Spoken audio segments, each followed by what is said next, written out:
তাহলে আমেরিকার ভাবমূর্তি পৃথিবীতে কোথায় যাবে?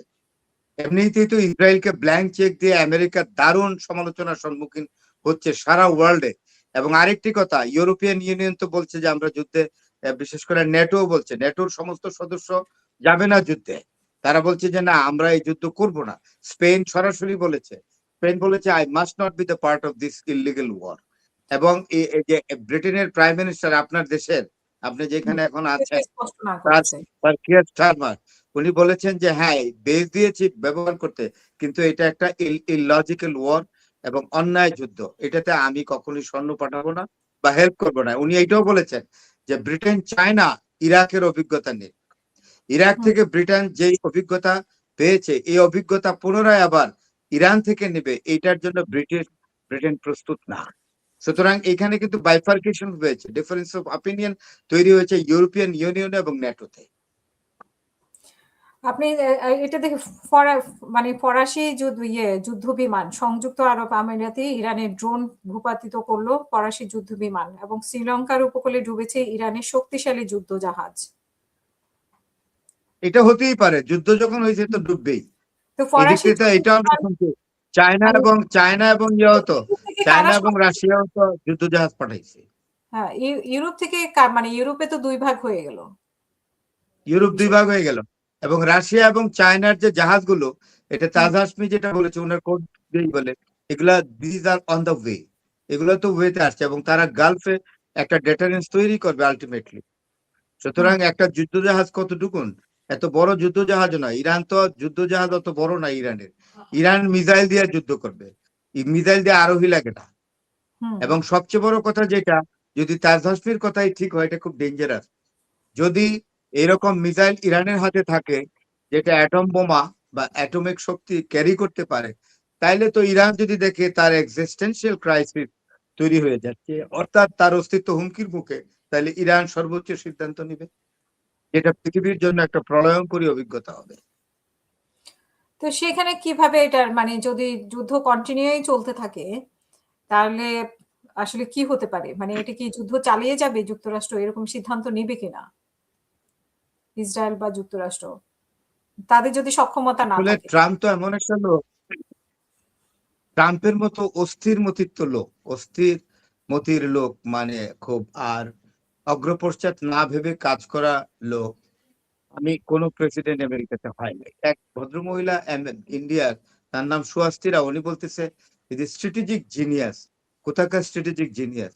যে লোক ইসরায়েলের কথা অ্যাটাক করলো, ইসরায়েলের কথা ইরান অ্যাটাক করলো, এটা তো ঠিক। নেতানিয়াহুর কথায় ইরান এবং আমেরিকা ইরান অ্যাটাক করলো। এবং আরেকটা দেখেন, ইসরায়েলের কথায় আমেরিকা কিন্তু প্রথম অ্যাটাকটা করলো, এরপরে এইবারের যুদ্ধে, এরপরে করলো এরপরে আসলো ইসরায়েল। প্রথম অ্যাটাকটা আপনার আমেরিকা করলো ইরানের উপরে।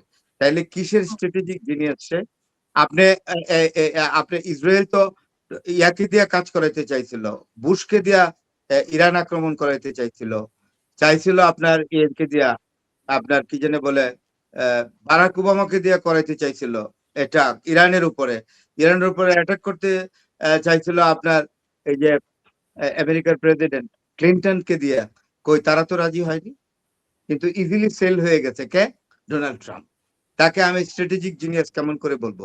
আসলে কিছু কিছু ইন্ডিয়ান সাংবাদিক আছে খুবই এক পেশে, আর চোখ থুয়েও এরা অন্ধ, দলকানা ভাবে এরা কমেন্ট করে, এগুলো ঠিক না।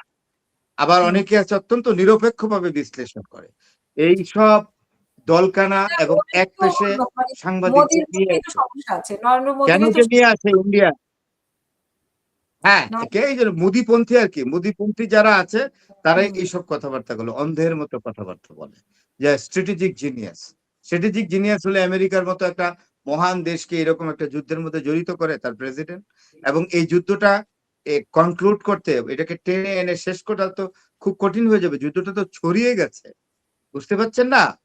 এখানে নিউক্লিয়ার পাওয়ারের যে 3টা দেশ আছে, তারা তো আপনার ইরানকে সাপোর্ট করে মোরালি বলেন, এবং আলটিমেটলি প্রক্সি ওয়ারে সরাসরি না আসলেও তারা যে সাপ্লাই করতেছে arms and ammunition, it is correct. Russia এবং চায়না ও নর্থ কোরিয়া, 3টাই তো নিউক্লিয়ার পাওয়ারের দেশ, তাই না? তো তারা তো ইরানকে সমর্থন করে বসেছে। এই যে সমর্থনটা, এটা তো কম কথা না। এই সমর্থন তো এই ইরানকে বসিয়ে দিবে তা না। আর ইরান তো ইরাক না, ইরান তো লিবিয়া না। ইরানের leadership is fabricated, Iranians leadership is deeply rooted by the series of commands. সেটাকে ওয়াইপ আউট করে দিব, আপনার সেটা একদম এই এই সরকারকে বসিয়ে দিবে, এটা খুবই টাফ হবে। আর ইরানের চতুর্দিকে পর্বত পর্বত বিস্তৃত, তাহলে যে উদ্দেশ্যনীয় ইরান মাঝখানে হুম, যে 17 লক্ষ বর্গ কিলোমিটারের দেশ।